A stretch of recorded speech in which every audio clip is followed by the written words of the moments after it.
Kuna huyu msichana tulimpataga, alikuwaga mfanyakazi, yani alikuwa anafanya kazi vizuri sana, ni msichana wa nyumbani. Alikuwa anafanya kazi yani nikwambie, yani hahitaji hata kuambiwa. Unajua kuna wasichana wengine ambao ukitaka yani asubuhi uanze kuwapangia ratiba, fanya hivi, fanya kile, ukija uanze kuwasimamia, mbona hichi hakijafanyika, mbona hichi hakijafanyika. My friend alikuwa anafanya kazi kiasi kwamba mimi mke mwenyewe wa hiyo familia nikawa najiona sasa, mbona kama mimi nilikuwa mvivu. Yani mpaka vitu vingine mume wangu akawa ananiambia, kuna vitu vingine mke wangu huyu msichana anafanya ambavyo hata wewe mwenyewe hujawahi kufanya. Mpaka mwenyewe nikawa najishtukia, nikawa nasema Mungu wangu, huyu msichana sasa anafanya nionekane kama mimi mvivu. Sema sikuwa na wasiwasi kwa sababu mume wangu sio mtu wa hayo mambo. Msichana alikuwa anafanya kazi vizuri jamani, sijui unanielewa vizuri. Alikuwa anawapenda watoto, watoto walikuwa wanampenda. My friend, watoto wangu mimi nilikuwa ukiwaambia wachague kati yangu mimi au kati ya huyo Agnes, watamchagua huyo Agnes, wataniacha mimi. Sijui unanielewa vizuri. Mtoto wangu mdogo ambaye alikuwa ananyonya, usiku anaweza akawa analia, dada anataka apelekwe kwa huyo msichana, dada Agnes. Ikabidi sasa nimhamishe kutoka kwenye chumba chake cha kazi, nimhamishe kwenye chumba cha watoto, nimtengenezee kitanda chake na vitanda vya watoto. Kwa hiyo akawa analala pamoja, nikawa nimewekaga na kamera kule chumbani ili mambo yasiwe mengi. Mnajua dunia ya sasa hivi ilivyo. Lakini kama kawaida mchana ana chumba chake, kuvaa sijui kufanya nini hivyo, ila usiku ndo anaenda kulala kule chumbani kwa sababu watoto walikuwa wanataka kulala naye. Anafanya kazi vizuri, mambo yake yako vizuri, anapika vizuri, ni mcheshi. Yani wageni wakija, yani wakati mwingine wageni wanaweza wakaja hata mimi sipo, kwa sababu wanakuja wanajua akifika pale ni kama wamefika nyumbani. Na uzuri sisi ni kabila moja, kwa hiyo tunaongea kilugha kimoja. Kwa hiyo hata ndugu zangu walipokuwa wanakuja pale, wakinikosa mimi, wakimkuta yule msichana ni kama wamefika nyumbani. Watakula, wataongea, watapiga story, hivyo yani mpaka nakuja na wakuta pale nyumbani tunaendelea hivyo. Yani mimi wageni wangu wakawa kila weekend, familia inapenda kuja pale nyumbani, wanakuja wanakula vyakula vya kinyumbani kwa sababu binti alikuwa anajua kupika vizuri. Alafu sio mlalamishi. Alafu hata kama imetokea kitu kidogo ukamwambia tu mdogo wangu hichi kitu fani hakiko hivi, anakuambia sawa dada. Sio mbishi, sio hana kiburi. Achana na wale wasichana ambao ukiwarekebisha wanaanza kukununia, wananuna mwezi mzima, wanakataa kula. My dear, sio huyo msichana. Sasa kuna kipindi siku hiyo nikawa nimerudi nyumbani, akaniambia dada, najisikia vibaya sana. Nikamwambia pole, nikampeleka hospitali, akaenda akapima, akakutwa ana malaria na UTI. Nikamuuliza mdogo wangu, kuna kitu chochote kile umefanya? Akaniambia hapana. Nikasema sawa, lakini nikawa najiuliza sasa UTI katoa wapi, kwa sababu sisi choo chetu si kama angekuwa na yani kama yeye ana UTI ameipatia nyumbani, hata si wenyewe tungepata UTI. Sema sikuwazaga sana ile kimoyomoyo, nikawa najua kabisa kwamba huyu inawezekana, kwa sababu mchana watu wote wanaenda shule, mtoto anaenda daycare nini hivyo. Yani nikawa najua kabisa kwamba lazima atakuwa anapata muda wake wa kwenda kufanya mambo yake, ila sikuwaigi sijui kumbana, kwa sababu kazi yake anafanya vizuri, watu wanajali vizuri, yani hakuna kitu kinachoharibika. Kwa hiyo sikuwaigi kumbana sana. Sasa kuna kipindi akawa ameanza kubadilika, yani ameanza sasa kuwa ile anakuwa kama mvivu, anapenda kulala sana. Yani analala, anaweza akawa yuko sebleni anadeki, akaacha dekio hapo chini, akaenda akalala. Nikawa namuuliza, "Agi, mbona umekuwa hivyo? Mbona kama mambo yamebadilika?" Akawa ananiambia, "Hamna dada." Mara akaanza kunenepa, mara vichefuchefu vikaanza. Maana tulikuwa tunakaa wote mezani. Mnaweza mkakaa mezani mnataka kula, mwenzenu anainuka hali, anaondoka, anasema, "Dada, sijisikii kula." Unaenda unamkuta kajipikia zake chukuchuku huko anakula. Nikasema hapana. Nikamuuliza hiyo siku kistaarabu, nikamuuliza, "Agi, sitaki nikupeleke hospitali, niende nikakupime kama nakuzalilisha. Wewe niambie tu kama wewe ni mjamzito, niambie tutajua cha kufanya." Akaniambia, "Kweli dada, mimi ni mjamzito, lakini huyu mwanaume ambaye na ujauzito wake amenibadilikia sasa hivi." Nikamuuliza nani? Akaniambia, "Dada, ni bodaboda wetu huyu ambaye anatuleteaga vitu."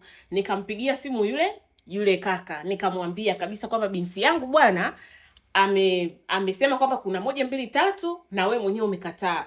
Kwa sababu yule kaka alikuja, tukakaa tukaongea. Yule kaka akaanza sasa kufunguka, akaniambia, "Sasa samahani, huyu mimi haikuwa masuala serious mimi kusema kweli, mimi nina mke, na kama huyu labda kama anataka kuzaa mtoto azae mtoto, mimi nitamhudumia, lakini kusema kwamba nitamuoa siwezi kumuoa." My dear, yule binti alilia kama msiba, sijui unanielewa vizuri. Nikamwambia pole, nikambembeleza pale, nikakasirika kweli kweli. Nikamwambia yule kijana, nani ukufanya poa? Unajua una mke, umekuja kumnyandua mtoto wa watu bila hata condom, alafu amebeba mimba sasa hivi unaanza kuja kuongea jeuri hivyo, inakuwaje? Nikamfukuza yule kaka, akawa ameondoka. Nikambembeleza yule binti, akawa amekubali. Baada ya muda nikaona tu yuko sawa. Sasa siku hiyo usiku nikawa wakati nimerudi nyumbani nikamkuta yani amekaa hana raha, yani ni kama akitembea kama anainama, yani kama anashikilia tumbo, kama kitu hakiko sawa. Nikamuuliza nini, mbona uko hivyo? Akaniambia dada, tumbo linaniuma sana. Nikamuuliza umefanya nini? Akaniambia hamna.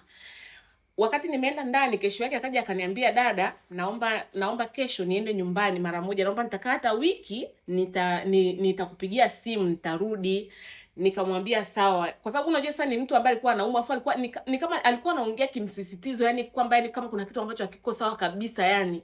Nikaona nisimbane, nikamwambia sawa, nikampa pesa, nikamwambia hiyo ni pesa, yani kama kuna shida yoyote utatumia hiyo, so hiyo ni nje ya mshahara wako utaendelea kupata kama kawaida. Kwa huyo msichana ni Morogoro, akawa ameondoka. Kesho yake mimi kuna mdogo wangu ambaye yuko hapa anasoma chuo, anakaa hostel, nikamuita nikamwambia njoo uendelee kukaa na watoto hapa, kuna emergency. Mdogo wangu akaja akakaa na watoto. Sasa baada kama wiki mbili hivi zimepita, yule binti siku hiyo narudi nyumbani nikakuta yule binti yupo amerudi, amekaa sebleni. Lakini the way alivyokaa, unajua yani nilivyomuona tu sijui kwa nini, lakini nilijikuta tu nimeshtuka. Yani nimeshtuka mpaka nywele zimesisimka. Na sio kwamba kakaa muda mrefu, ni wiki mbili tu mpaka nywele zimesisimka. Sasa nikajiuliza kuna nini? Nikaingia tu nikamsalimia, Agi vipi? Akanijibu safi dada, nini hivyo. Akaniambia dada, nimerudi sasa hivi, mambo yako vizuri, kwa hiyo nimerudi kuja kufanya kazi. Nikamwambia sawa. Mdogo wangu alikuwa nyumbani. Sasa mdogo akaniambia alikuja, nikashindwa kukupigia simu kwa sababu si anajua ni msichana wangu, hata kuangalia kupigia simu kwa sababu alijua amesafiri kwa emergency, kwa hiyo karudi. Mdogo wangu alijua labda tumewasiliana. Basi nilikuwa nimeingia ndani. Kesho yake mdogo wangu akawa ameondoka. Yule binti akaanza kufanya kazi. Lakini kulikuwa kuna mabadiliko, yani unajua kuna namna ambapo alikuwa mchangamfu, alikuwa mkimya, haongei tena, yani haongei, hacheki. Kuna ule wakati wa maombi ambao tunaombaga pamoja, akawa anakwepa, yani kwa namna yoyote ile atakwepa kivyo vyote vile, imbadi asijiunge kwenye maombi, ataondoka. Hata atasema anaenda kununua pedi, anaenda kununua nini, chochote kile ataondoka. Kitu kingine, kwa sababu tulikuwa tunakulaga wote mezani, alivyorudi huyu binti sijawahi kumuona anakula hata siku hiyo, hata kwa bahati mbaya. Yani tukikaa tu mezani tunataka kula, my dear, binti anainuka, anaandaa tu chakula vizuri, anaondoka, anasema mimi naenda kula jikoni. Sijawahi kumuona anakula, sijawahi kumuona anafanya nini, anakunywa maji. And for some reason akakataa pia kulala kwenye kile chumba ambacho kina kamera. Akaniambia dada, unajua watoto wako sasa hivi wanakuwa wakubwa, sijisikii comfortable kulala nao usiku, mimi naweza labda nikaumwa nini, kwa hiyo yani naona kama sitaki iwe hivyo, naomba nirudi chumbani kwangu. Nikamwambia sawa. Akawa amerudi chumbani kwake, na uzuri kwa sababu alikuwa ameshaondoka, watoto washalala wenyewe kwa ule muda wa wiki mbili, watoto wakawa wameshazoea, kwa hiyo hata ile kulialia tena kwamba wanataka kulala na yule binti ikawa hamna. Kitu kingine nilicho notice mle ndani, mara nyingi huwa hatuwashage AC kwa sababu ya watoto, ni feni tu mara chache. Yani kama joto limezidi sana, au labda wakati tumemaliza kula, au labda mchana joto kali, ndio tunawashaga feni. Nilichogundua kule ndani kulikuwa, yani ulikuwa ukiingia ndani kwangu kama umeingia kwenye freezer. Yani kama umeingia kwenye AC. Unajua kama ukienda kwenye hoteli ile ambao ni tinted afu AC imewashwa yani ni kwa baridi. Mpaka nikawa namuuliza, unajua nikawa nagombana naye, nikawa namuuliza unawashaga AC mchana wakati sipo, afu nikirudi unazima? Ananiambia dada, hamna, sijawasha AC. Ni hali tu ya hewa imebadilika. Lakini nikawa najiuliza, hali ya hewa imebadilika, mbona hali ya hewa yabadilike ndani alafu ukitoka nje hali inakuwa tu kawaida? Basi bwana, nikasema nitachunguza. Nikajaga nikanunua kamera, nikaiwekaga wapi? Nikawekaga sebreni. Nilipoweka ile kamera sebreni, siku hiyo narudi jioni nakuja kuangalia ile kamera. Nilichokiona, niliona tu mkono yani ni kama alipanda pale ilipo kamera, alafu akaizungusha ile kamera, akawa ameigeuzia ukutani, kwa hiyo ikawa haimuliki tena sebreni. Sio, unanielewa vizuri? Nikamuuliza, umeenda kugeuza ile kamera? Akaniambia dada, hapana, sijageuza ile kamera. Ila mimi nikajua tu binti kaigeuza hiyo kamera. Yani kwa sababu huo mkono uliokuwa mkono ni mkono wa nani? Hapo my friend sijajua. Ningejua ile binti, yani najuta nisingempokea. Basi watoto sasa wakawa kuna namna tu wakawa wamepooza na wenyewe. Unajua yule mtoto, huyu binti jinsi alivyokuwa amepooza, hacheki tena, hachezezi na watoto, na watoto wangu nikanotice na wenyewe wameanza kuwa yani wapole, alafu ni kwamba wanamuogopa yule binti. Yani nikirudi nyumbani watoto wote wanakuja wanakimbilia chumbani kwangu, wote wanakaa chumbani kwangu mpaka wakaanza kungangania wanataka wale chumbani kwangu. Nikawa nikiuliza kwa sababu Nikawa nikiwauliza kwa sababu gani mnataka kwa sababu gani hamtaki kukaa na dada yenu, wakawa hawataki tu kujibu.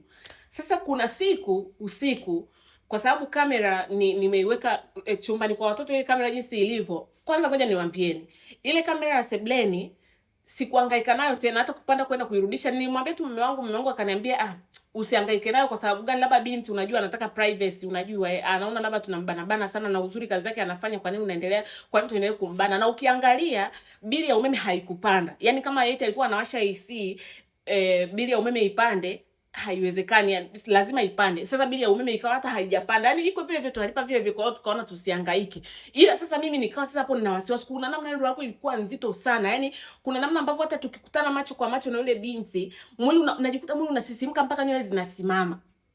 Sasa siku hiyo nikawa niko ndani kwangu, kamera ya chumbani kwa watoto huwa nimeiset kama kukiwa kuna motion, kama kuna mtu anaingia au kutoka, ina like kwenye laptop yangu ndani kuna ina beep beep beep beep. Sasa siku hiyo nimelala nikasikia beep beep, yani kama kuna motion kule chumbani. Nikaona mlango umefunguliwa, lakini sijaona kitu chochote, yani sijaona mtu ameingia, lakini mlango tu umefunguliwa. Mawazo yangu nikajua labda mlango umesahau kufungwa au vipi. Watoto wangu mimi nimewafundisha wao wanafunga mlango ndani, unaelewa vizuri. Nikawa najiuliza imekuwaje, labda mlango umesaulika au vipi, sielewi. Sasa nikatoka, nikawa nimeinuka, nimetoka ni yangu niende nikafunge ule mlango.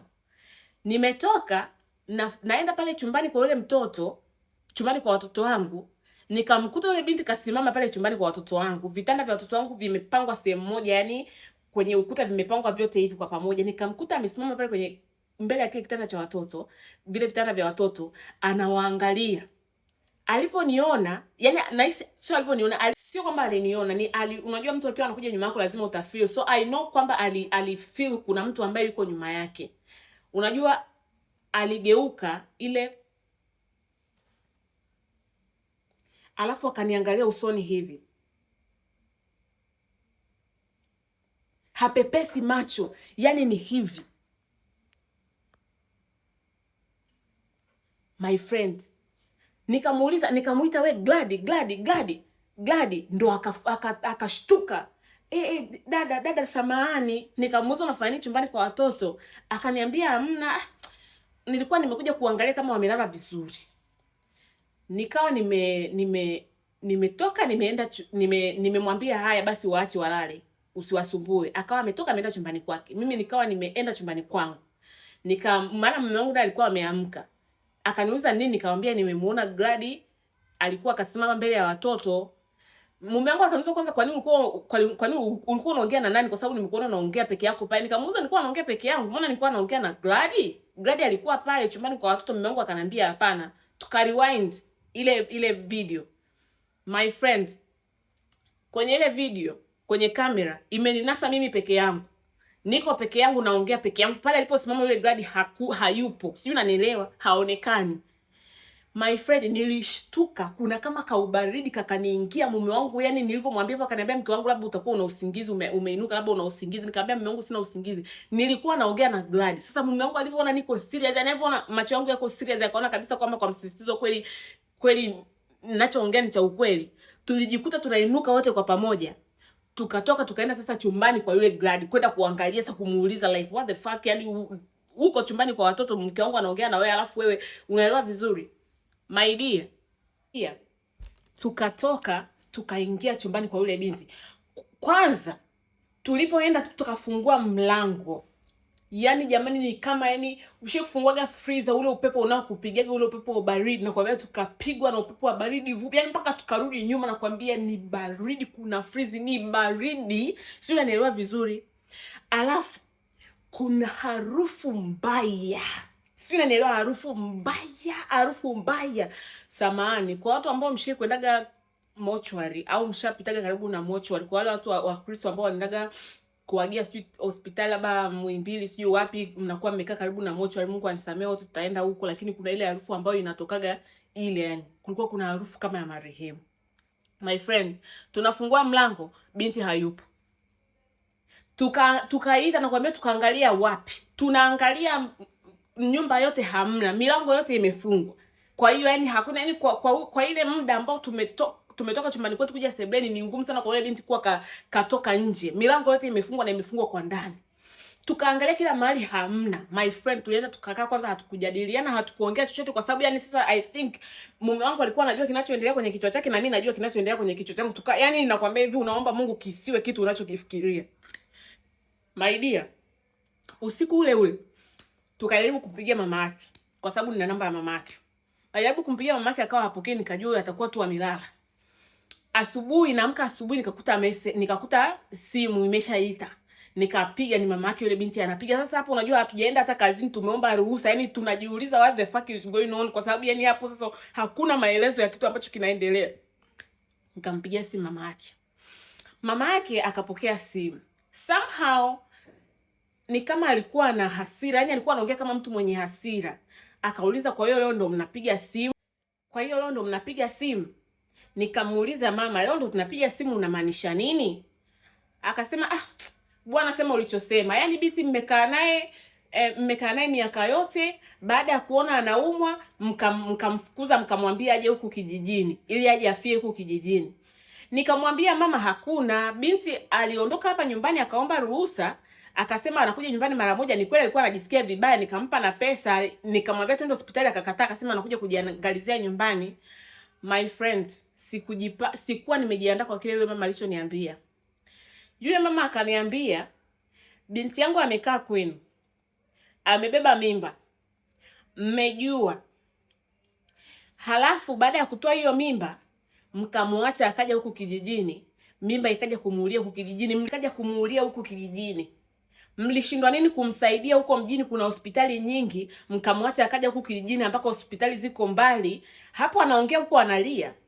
Hospitali ziko mbali, usiku amekuja amezidiwa, mpaka gari linakuja tunaipigia mpaka magari yanakuja, binti yangu ameshakufa. Afu mmekaa kimya mpaka leo, hata kupiga simu wapi? Hamjapiga simu. Nilijisikia basi, ndio maana nikaamua nisiwapigie simu, kwa sababu kama binti aliondoka kwenu wakiwa wanaumwa, mngetakiwa mpige simu muulize binti anaendeleaje. Nikamwambia mama, unasemaje?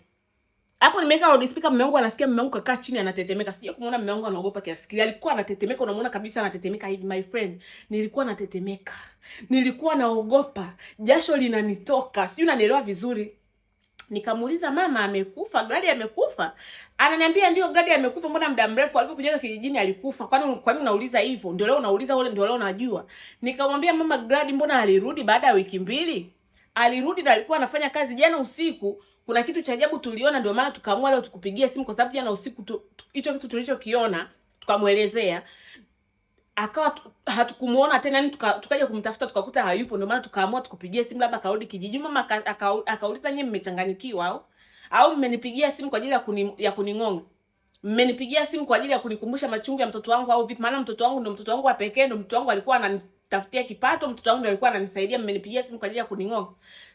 Tukajaribu kumwelewesha yule mama, lakini yule mama akaona kwamba sisi tumempigia simu kwa ajili ya kumngonga, akakata simu my friend, na akatublock, kwa sababu tulikuwa tunampigia simu akawa hapatikani tena, simu mara inatumika hivyo. My friend, tulichoka, ikabidi tutafute kwanza namba ya mtu mwingine, tukamtumia mama pesa. Maana huyo Gladi tangu alivyorudi akawa anasemaga tu, hiyo pesa naombeni tu mniwekee, naombeni mniwekee, siku moja nitamtumia mama yangu yote. Ikabidi tumtumie yule mama pesa, tukamtumia na zaidi, yani tulimtumia kama 3 hivi, kwa sababu alikuwa anasema huyo Gladi ndio, kwa sababu alisema huyo Gladi ndio binti yake ambaye anamsaidia na ndio binti yake wa pekee. My friend, kila tulipokuwa tunawaambia watu, ndugu zetu wakawa wanatuelewa, lakini yani watu kila unayemwambia anaonekana kama anakuelewa, lakini somehow anaona kama hakuamini. Yani unajua kuna wewe mtu anakuitikia yeye nimekuamini, lakini anaona kama hakuamini. Yani watu wengi sio, tumekuwa tukiwaambia watu wanakuwa kama hawaamini, wanaona kama yani hawaamini. Mdogo wangu kwa sababu yeye ndo alishakujenga pale nyumbani, na mume wangu ndio watu ambaye wanaamini kwa sababu walimuona pale nyumbani na watoto wangu. Lakini watu baki tukiwasimulia wanaona kabisa kwamba hamna bwana, nyinyi mnaongea vitu ambavyo havieleweki.